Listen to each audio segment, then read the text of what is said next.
안녕하세요, 김지우입니다. 오늘 이 시간을 아주 유익하게 만들어 주실 분 모셨는데요. 김영호 노무사님, 안녕하세요. 네, 안녕하세요.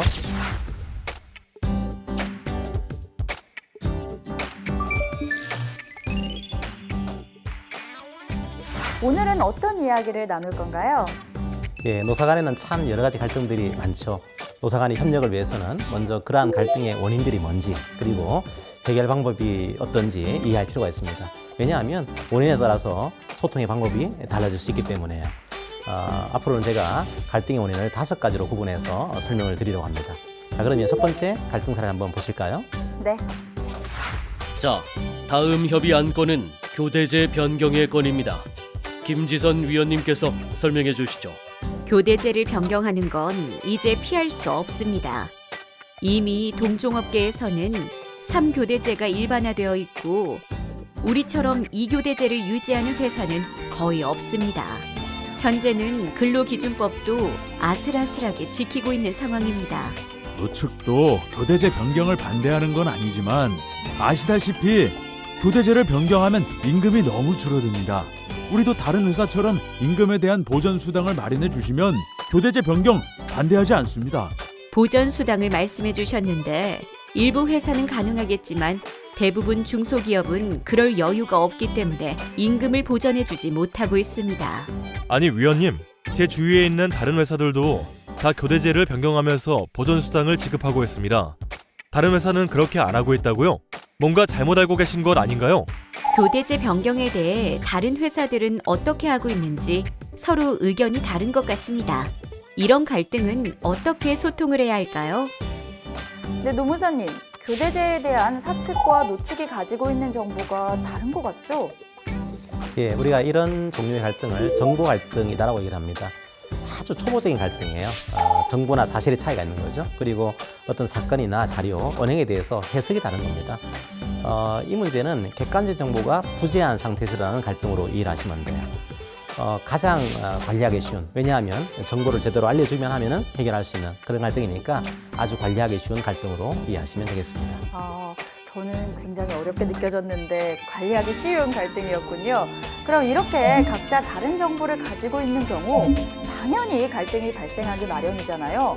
이러한 문제는 어떻게 해결해야 할까요? 자, 이런 갈등들은 정보를 제대로 수집하는 것이 필요한 그런 갈등입니다. 따라서 어떤 데이터가 이 문제 해결하기 위해서 필요한 데이터인지 여기에 대한 합의가 먼저 있어야 됩니다. 그리고 이 데이터를 어떤 절차로 수집할지 그것도 합의를 해야겠죠. 예를 들면 제3자가 데이터를 수집할지 노사 간에 이 데이터를 수집할지 어떤 식으로 모을지에 대한 그런 합의가 필요합니다. 그리고 또 한 가지는 이 모아진 데이터를 어떻게 해석할지 어떻게 사용할지 여기에 대한 기준도 서로 간에 합의를 해야 되겠죠. 가장 중요한 것 중에 하나는 이게 합의된 절차에 따라서 데이터가 모아졌으면 거기에 따른다라고 하는 원칙을 서로 간에 합의를 하는 것이 가장 필요합니다. 그렇군요. 노무사님, 이 갈등에서 가장 중요한 문제가 데이터잖아요. 데이터를 수집하는 작업에 있어서 사실관계 조사가 반드시 필요할 것 같은데 어떤 식으로 확인을 하게 되나요? 예, 가장 좋은 방식은 노사 간에 공동으로 조사하는 거죠. 왜냐하면 노측이 조사했다, 사측이 불신할 수가 있어요. 혹은 이제 사측이 조사했다, 노측이 불신할 수 있는 거죠. 따라서 노사 간에 공동으로 이 데이터를 조사하는 것이 가장 바람직한 방식입니다. 자, 그런데 이것도 서로 간에 좀 불만이 있다. 이런 경우에는 외부의 제3자에게, 외부의 전문기관에게 이 데이터를 수집하는 것들을 맡기는 것, 이것도 좋은 방식이 될 수가 있습니다. 네, 그럼 이제 다음 갈등 상황과 원인 또 만나볼까요? 자, 다음 협의 안건은 성과급 배분의 건입니다. 이용찬 위원님께서 말씀해 주시죠. 다행스럽게도 우리 회사는 지난 몇 년 동안 성과급을 100% 지급해왔습니다. 저희 노측은 회사의 성과급 정책을 올해도 최소한 적용해야 한다고 생각합니다.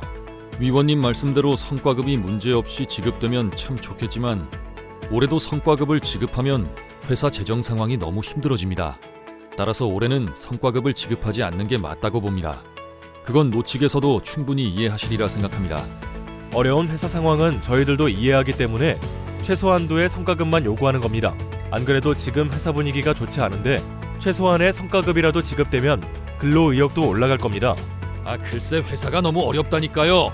노측은 성과급 지급을 요구하고 있고 사측은 성과급 동결을 요구하고 있네요. 이런 갈등은 어떻게 소통을 해야 하는 걸까요? 이번 문제는 어떻게 하더라도 만족할 수 없는 문제인 것 같은데요.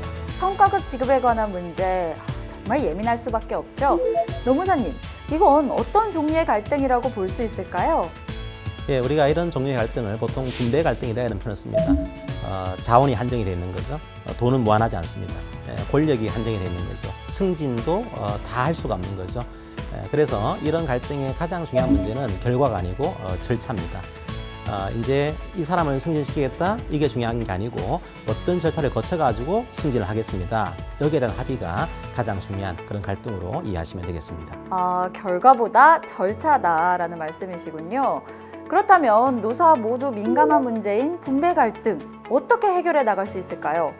자, 이런 분배 갈등은 1차적으로 먼저 예산의 제한, 법령의 제한을 검토해야 됩니다. 돈이 무한정 나오는 것이 아니니까 그 내용들을 확보를 해야 되는 거죠. 그 다음에 어떤 분배의 결과보다는 분배의 절차를 협상해야 됩니다. 승진을 누가 하더라도 불만 있는 분들 나올 수밖에 없는 거죠. 따라서 이런 절차를 공정하겠습니다. 이것들을 서로 간에 합의할 필요가 있습니다. 따라서 기준이 중요한 문제입니다. 만약에 기준이 없다고 한다면 외부 전문가 혹은 선례, 관례들을 참조할 수도 있습니다. 만약에 기준이 없다 이런 경우에는 노사 간에 함께 기준을 만드는 것도 좋은 그런 방식이 될 수 있겠죠. 네, 잘 들었습니다. 이렇게 정보와 분배로 인한 노사 간의 갈등 상황에 대해서 이야기해봤는데요. 다음은 또 어떤 문제로 갈등이 일어났는지 영상으로 만나보겠습니다. 자, 다음은 휴게 시간에 대한 안건입니다. 김지선 위원님께서 말씀해 주시죠. 우리 회사는 연장 근로 시 2시간 근로에 10분의 휴식을 부여했는데요. 휴식 시간이 부족하기 때문에 그 시간을 15분으로 늘리려고 합니다. 왜요? 지금 김지선 위원이 왜 휴게 시간 얘기하는지 모르겠습니다. 지금 휴게 시간을 늘려서 임금을 줄이겠다는 거 아닙니까? 비겁하게 얘기하지 말고 당당하게 얘기하세요. 뭐라고요? 비겁이요? 네, 작년에도 비겁하게 뒤에서 복리후생 삭감했잖아요. 휴게 시간 정리 얘기하기 전에 본인 인성이나 좀 정리하시죠. 뭐요? 인성? 아니, 무슨 말씀을 그렇게 하시죠? 그럼 위원님 인성은 괜찮은지 아세요? 자, 위원님들 자중하세요. 두 분이 작년 일 때문에 크게 다툰 건 알고 있는데 지금은 휴게 시간 문제를 논의하는 자리입니다. 두 사람이 작년에 일어난 일 때문에 서로 감정이 안 좋은 것 같습니다. 이런 갈등은 어떻게 소통을 해야 하는 걸까요? 두 분 사이가 상당히 심각해 보여요. 저까지 긴장이 되는데요. 이번 갈등의 원인 무엇일까요, 노무사님? 예, 지금 보니까 내용에 대한 갈등이 아니고 서로 간의 감정이 안 좋은 것 같아요. 그죠? 이런 갈등들 저희들이 상호관계 갈등이다 혹은 인간관계 갈등이다 이런 표현을 씁니다. 이건 내용의 문제가 아니고 서로 간의 관계상에 생기는 갈등으로 이해하시면 돼요. 상대방에 대해서 분노를 느끼고 있는 거죠. 서운함을 느끼고 있는 거죠. 혹은 이 상대방에 대해서 오해를 하고 있는 겁니다. 편견을 가지고 있는 겁니다. 이런 식으로 해서 관계에서 나오는 그런 갈등들, 이런 갈등으로 이해하시면 되겠습니다. 관계 갈등. 노무사님, 이렇게 서로에 대해서 부정적 감정이 지배적인 상황에서는 서로 간의 갈등을 어떻게 해결하면 좋을까요? 참 쉽지 않겠죠. 그러니까 인간관계의 갈등이라는 것이 한순간에 뭐 회식을 하거나 여행을 하거나 한다라고 해서 해결되지는 않을 겁니다. 이거는 장기적인 어떤 갈등 해소의 구조를 가져가야 됩니다. 몇 가지 팁을 말씀드리면은 서로에 대해서 가지고 있는 부정적인 감정 이것들을 해소할 필요가 있겠죠. 그래서 대화하는 것이 가장 필요합니다.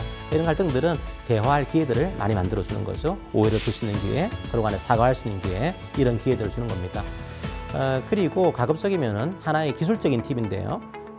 얘기를 할 때 자기를 주어로 한 이런 얘기를 하는 것이 바람직합니다. 너 그렇게 하지 마 이게 아니고 당신이 그렇게 얘기하니까 나는 기분이 그랬어 이런 식으로 얘기를 하게 되면 기술적으로 약간 그런 오해들이 풀려지기도 합니다. 그리고 이런 오해가 생기게 되면은 조금은 회의를 멈추는 것도 좋습니다. 갈등이 안 생겼으니까 오히려 분위기를 만들기 위해서 좀 쉬었다가 이런 회의를 이어가는 것도 좋은 팁이 되겠습니다. 네, 노무사님께서 알려주신 이 꿀팁을 통해서 서로에 대한 부정적인 감정이 보다 긍정적인 방향으로 풀릴 수 있을 것 같네요. 자, 그럼 다음 갈등 상황 또 만나볼게요. 자, 다음은 근무 시간 중 휴대폰 사용에 대한 안건입니다. 김지선 위원님께서 말씀해 주시죠. 근로자들이 근무 시간 중에 휴대폰을 너무 많이 사용하기 때문에 생산성이 떨어집니다. 근무 시간만이라도 휴대폰을 수거하는 게 어떨까 싶습니다. 휴대폰 수거요? 그건 근로자들의 인권을 지나치게 제약하는 겁니다. 위원님, 지금 인권 운운할 때가 아닙니다. 회사 상황을 보세요. 근무의 효율성을 높이지 않으면 더 힘들어집니다. 현실을 직시하셔야 합니다. 현실을 직시해서 인권을 침해하자는 말씀이신가요? 근로자들 인권이 더 중요한 문제 아닙니까? 위원님의 가치관은 잘 알겠지만 일단 회사가 살아야 되는 것 아닙니까? 위원님 가치관이 잘못된 것일 수도 있다는 생각 안 해보셨나요? 말씀이 좀 지나치시네요. 그럼 위원님의 가치관이 잘못된 것일 수도 있다는 생각은 혹시 안 해보셨습니까? 한 사람은 인권을 강조하고 한 사람은 효율성을 강조하고 있네요. 이런 갈등은 어떻게 소통을 해야 하는 걸까요? 근무 중 휴대폰 사용에 대한 노사 간의 입장차가 정말 극명한데요. 한쪽은 인권, 한쪽은 효율성을 중시하고 있어서 중간점을 찾기가 여간 쉽지 않아 보입니다. 이러한 갈등, 노무사님이 보시기엔 어떤가요? 자, 어떤 종교가 당신의 종교가 틀렸어 그렇게 얘기할 수 있을까요? 어렵죠. 그럴 수 없겠죠, 그죠? 이런 갈등입니다. 가치관인 거죠. 그러니까 자기의 가치관이 있는 겁니다. 자기 이데올로기, 자기의 문화가 있는 겁니다. 자, 이런 갈등에 대해서는 이 상대방의 가치관을 존중할 필요가 있습니다. 그러니까 다를 수 있다는 거죠. 가장 해결하기 어려운. 왜냐하면 자기의 종교인 겁니다. 이게 어려운 갈등으로 볼 수가 있겠죠. 가치관 갈등, 정말 양측의 접점을 찾기가 어려운 문제인데요. 이 갈등 어떻게 해결할 방법 있을까요? 예, 이런 갈등은 가치관에 초점 맞추시면 안 됩니다. 왜냐하면 가치관은 바뀔 수 없으니까요. 쉽지 않아요, 이게요. 어떤 사람은 이걸 중요하게 생각하고 어떤 사람은 이걸 중요하게 생각합니다. 이게 틀렸어 라고 하는 순간에 나의 존재를 부정하는 거죠. 그런 식으로 접근하지 마시고 우리가 이걸 해결하기 위해서 필요한 실제 이해관계가 뭐냐 여기에 초점을 맞춰야 됩니다. 그러니까 너의 가치관이 아니고 우리가 뭘 해결하기 위한 것인지 여기에 관심을 기울이고 해결할 필요가 있겠죠. 그리고 중요한 문제 중에 하나가 합의할 수 없는 것도 있습니다. 그건 인정을 해야 돼요. 이 사람의 가치관을 나의 가치관으로 바꾸겠다? 그렇게 할 필요는 없는 겁니다. 자, 그래서 좀 더 높은 가치관을 설정하는 것도 하나의 방법이 될 수가 있습니다. 이거는 패러다임이 전환되지 않으면 해결될 수 없는 그런 갈등이니까 서로 간의 차이들을 인정하고서 들어간다. 이게 가장 중요한 해결 방식으로 이해할 수 있겠습니다. 노무사님 말씀처럼 보다 더 상위의 가치관, 공존할 수 있는 가치를 찾는다면 좁혀지지 않을 것 같은 가치관의 차이도 결국 해결의 지점에 이를 수 있겠다는 생각이 듭니다. 자, 그럼 이제 마지막 갈등의 상황 만나보겠습니다. 자, 다음은 직무급제 도입에 대한 안건입니다. 김선영 위원님께서 말씀해 주시죠. 우리 회사는 사무 직원들의 직무 난이도가 다름에도 모두에게 동일한 급여 체계를 적용하고 있습니다. 지금부터라도 직무급제를 도입해야 한다고 생각합니다. 임금 체계를 바꾸는 문제가 그렇게 쉽지 않습니다. 지금처럼 호봉제에 성과급을 혼합한 체계가 어떤 문제가 있는지 말씀해 주세요. 지금 우리 회사의 유능한 직원들 상당수가 다른 회사에 스카웃된 건 알고 계시죠? 직무에 맞는 급여를 지급하지 않으면 이런 현상이 앞으로도 일어날 겁니다. 그 문제가 직무급제를 도입하지 않았기 때문이라고 단정할 수 있습니까? 한번 만들어진 구조를 바꾸었을 때 얼마나 큰 위험이 있는지 아세요? 이상과 현실은 다른 겁니다. 임금에 대한 구조를 둘러싸고 갈등이 있네요. 이런 갈등은 어떻게 소통을 해야 하는 걸까요? 정말 어려운 문제가 아닐 수 없는데요.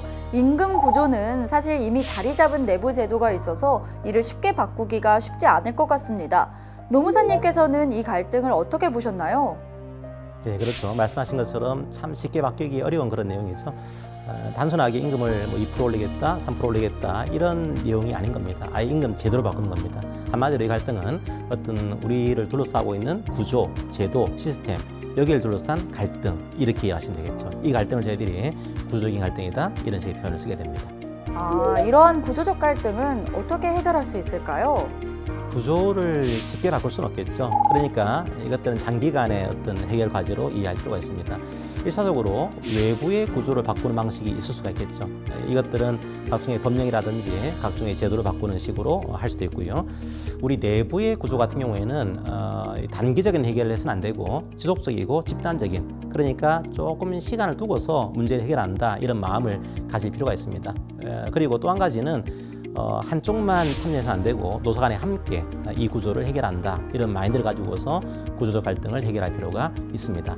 혹시 노사 간에 약간 이런 것들을 해결하기가 어려운 그런 상황이다, 이때는 전문가의 도움도 필요하겠죠.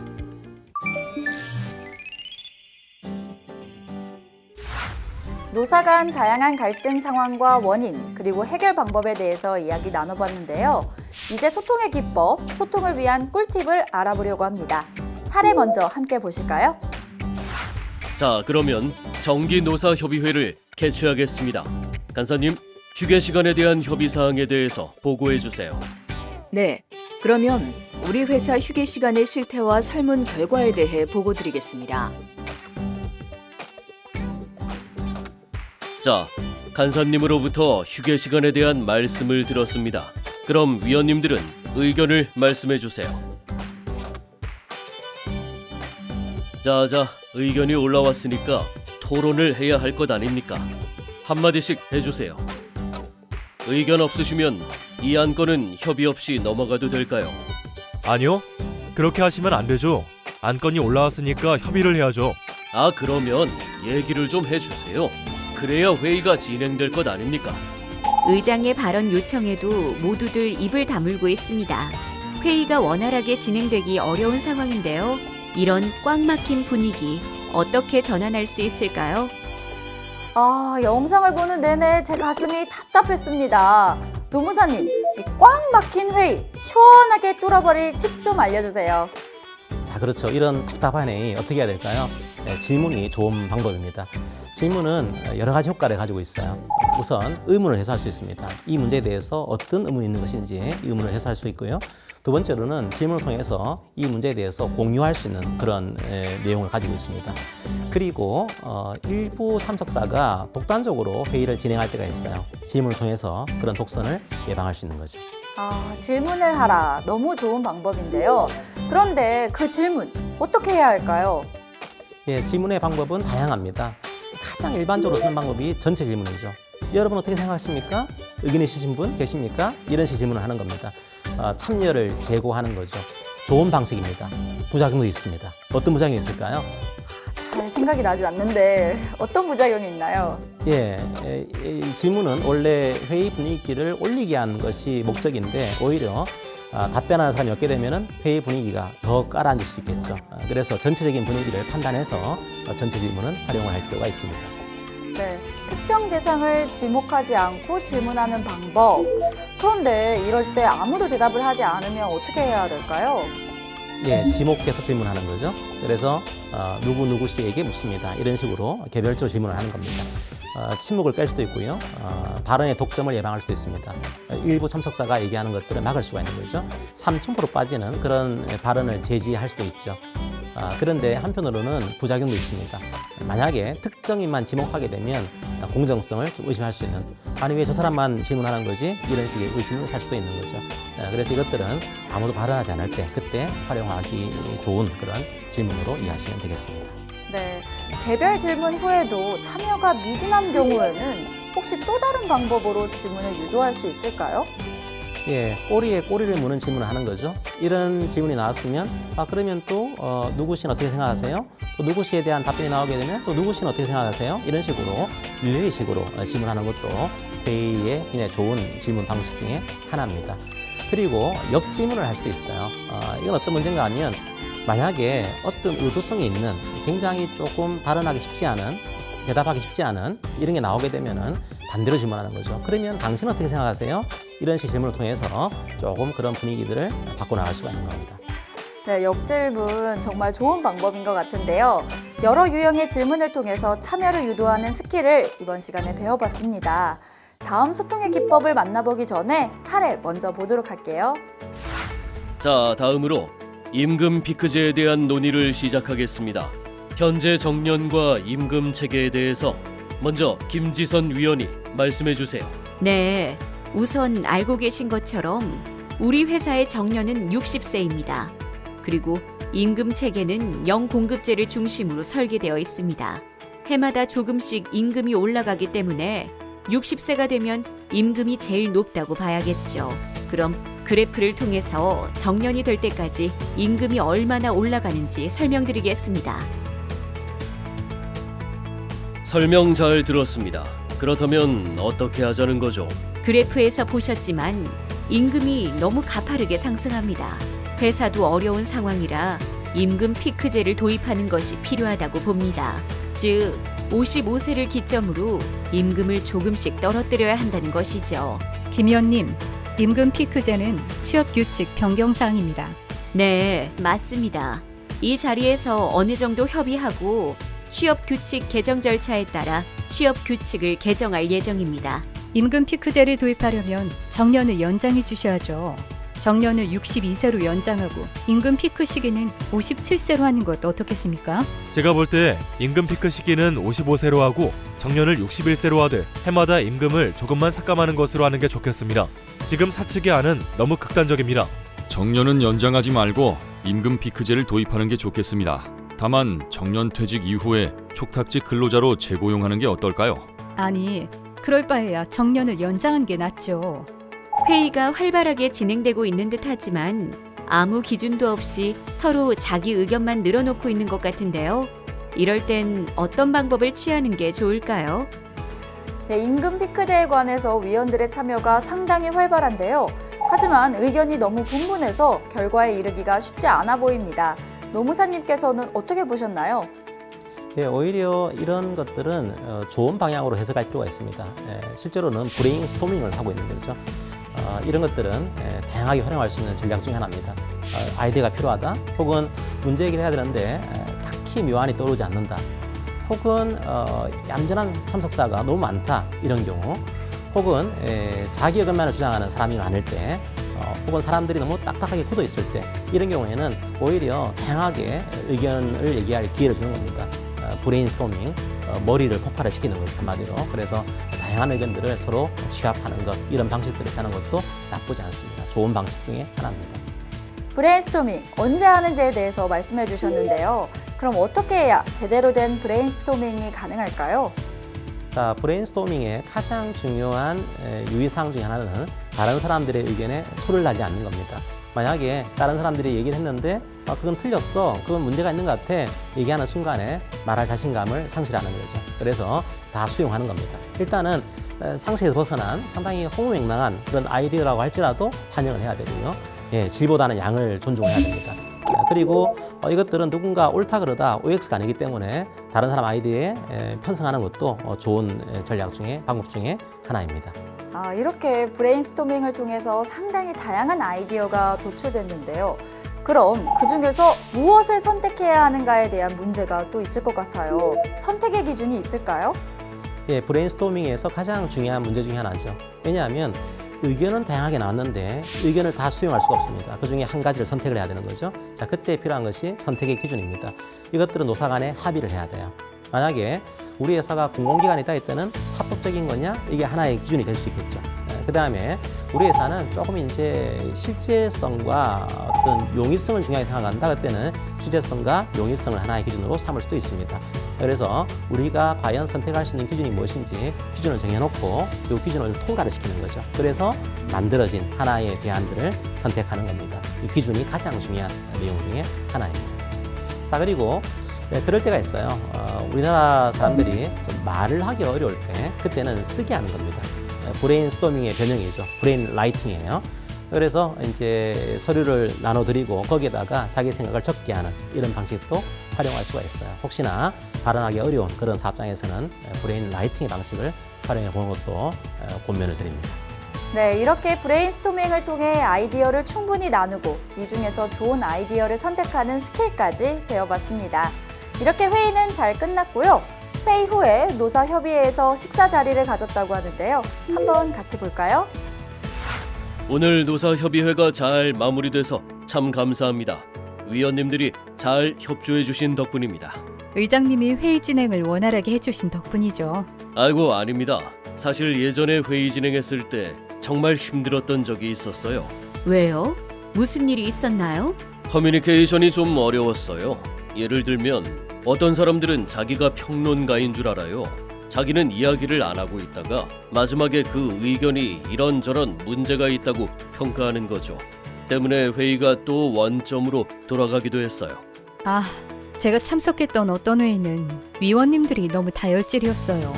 그냥 조금만 자기 마음에 안 들면 욱하는 분들이 많아서 뭘 얘기하기가 힘들었어요. 그렇죠. 저는 횡설수설 말하는 사람이 많을 때 제일 힘든 것 같아요. 말씀을 하시는데 맥락을 모르겠더라고요. 아이고, 저는 예전에 삼천포로 빠지는 스타일이라는 말을 많이 들었어요. 직장 생활 오래 하면 경험한 게 많으니까 얘기가 자꾸만 다른 방향으로 흘러가는 거예요. 나중에 한번 커뮤니케이션 전문가를 모셔서 어떻게 회의 진행을 해야 하는지 들어보는 것도 좋을 것 같아요. 다양한 유형의 회의 참가자로 인해 힘들었던 경험들이 있었군요. 이런 경우에 어떻게 회의를 진행하면 좋을까요? 네, 식사 자리의 분위기가 상당히 훈훈하죠. 대화 중에 의미 있는 이야기가 저는 좀 눈에 띄었는데요. 다양한 스타일의 회의 참가자들에 대한 평가였습니다.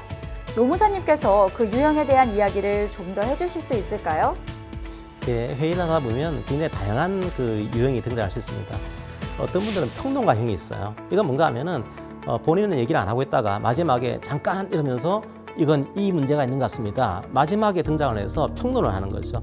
이건 회의에 도움이 되지가 않습니다. 그래서 이런 분들은 질문을 많이 던지는 것이 필요합니다.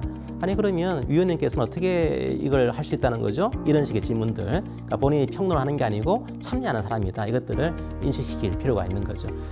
그리고 무시할 수 있는데요.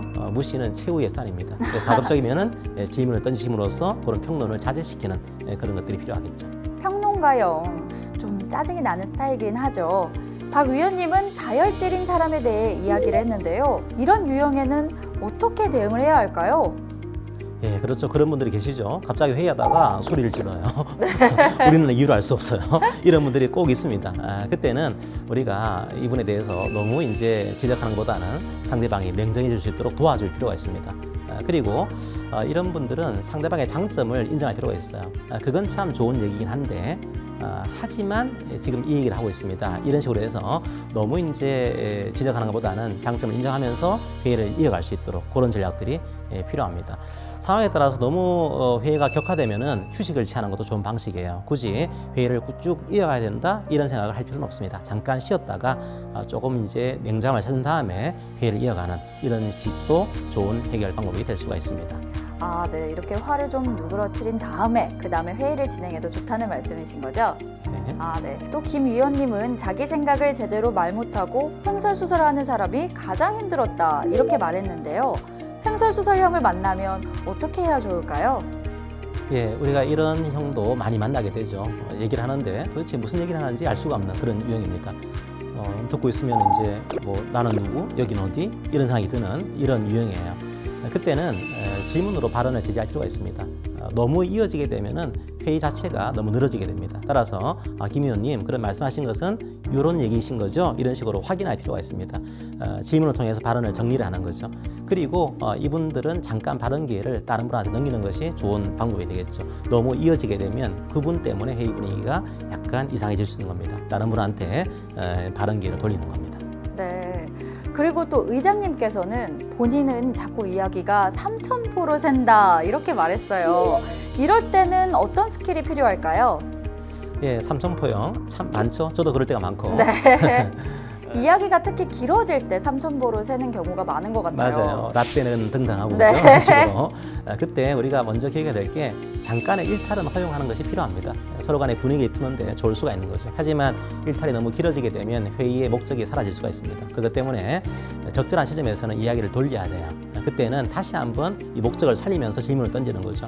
자, 그런데 지금 얘기하는 것은 이 문제인 거니까 이 문제에 대해서 다시 한번 얘기를 해주시죠. 이런 식으로 이야기를 돌리는 겁니다. 그리고 가급적이면은 사회자 옆에 그런 분들 앉히는 것이 바람직합니다. 자제를 시키는 거죠, 이제. 아, 네. 그리고 너무 삼천으로 빠지게 되면은 약간 휴식을 취하는 것도 좋은 방법이 되겠습니다. 듣다 없다 보니까 휴식을 취하는 게 굉장히 좋은 방법 중에 하나인 것 같아요. 예, 그렇습니다. 네, 오늘 이렇게 노사 간의 원활한 소통과 참여를 위한 꿀팁에 대해서 들어봤는데요. 너무나도 유익한 시간이었습니다. 오늘 이렇게 귀한 시간을 내주신 김영호 노무사님 정말 감사합니다. 예, 고맙습니다.